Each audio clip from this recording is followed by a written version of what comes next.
Welcome back to Breslov campus. Just a little insight from a story that took place with Reb Noson. Reb Noson, the disciple of Rabbi Nachman, passed away in the end of the year 1844, around December time 1844, at the age of 65. And in the year 1841, 4 years before he passed away, he married off his youngest son.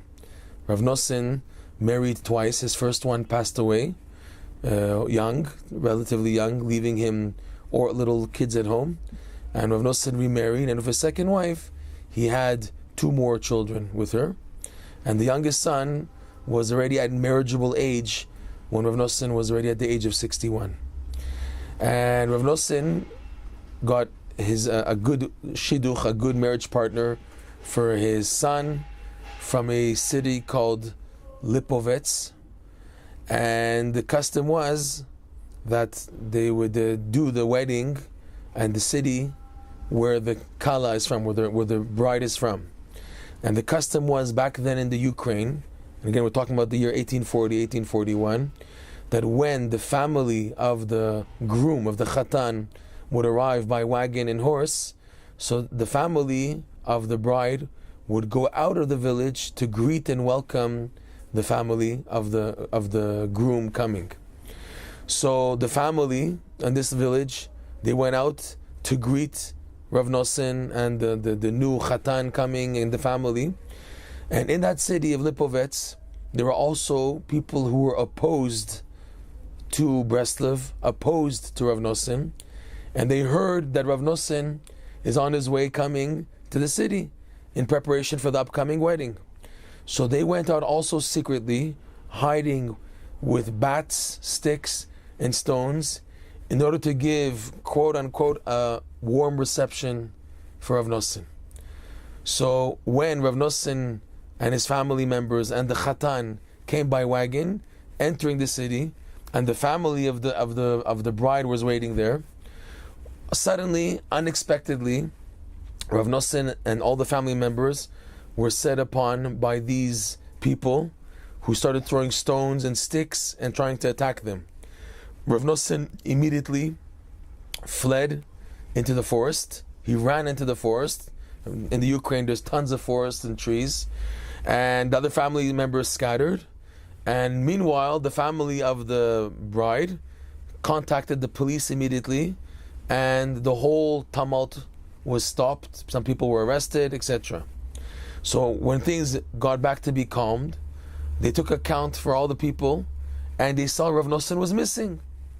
They found the groom, they found the sisters, the brothers, the in-laws, the family members, the cousins, the mother, but they couldn't find Reb Noson.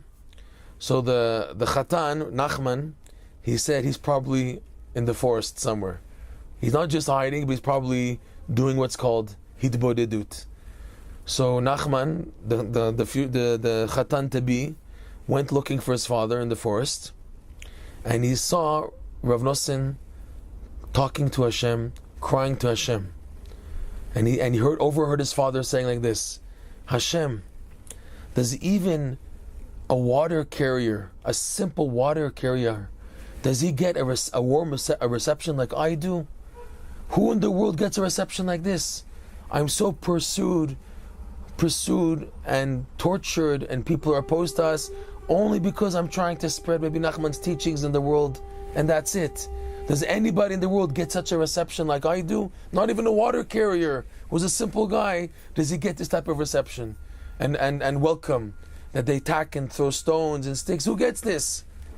And then Reb Noson started to sing to Rabbi Nachman's tune that he would use on the Friday night hymn that is sung customarily in Breslov to the words Eshet Chayil.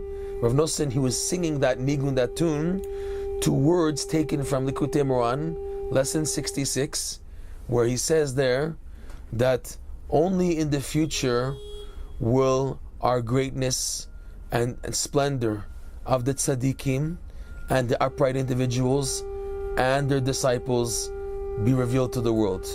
Gdulateinu v'tifarteinu, our greatness and our splendor will only be revealed in the future when Mashiach comes. That's Rabbi Nachman's words in the lesson.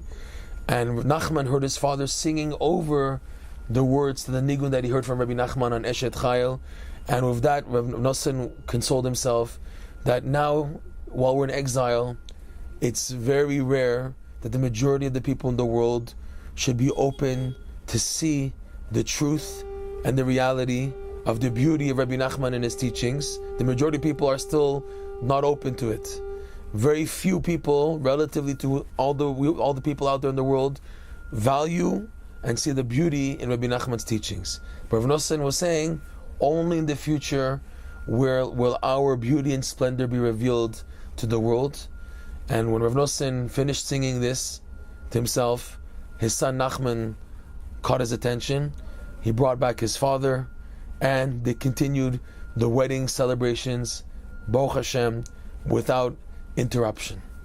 One of the points that come out of the story is that a person should realize, if he has had the good fortune to discover beautiful teachings, and other people, they don't want to listen to him, they're not interested, don't be shocked, don't be turned down, and don't have doubts. You have had a merit to have your eyes opened to see the beauty of these teachings, and in time to come, the rest of the world will see what you do see. And in the meantime, you must take what you have for yourself, do with it the best that you can, and live by these amazing teachings. And Bezat Hashem, we hope Mashiach will come very soon, and then, only then, the whole world, the entire world, even the Gentiles, will recognize the greatness and value of the true tzaddikim, of their disciples, of the upright individuals, and everyone will see also the downfall and the terrible shame and lowliness of people who chose rather to run after all the physical pleasures and desires of this world without running after seeking Hashem to the maximum extent.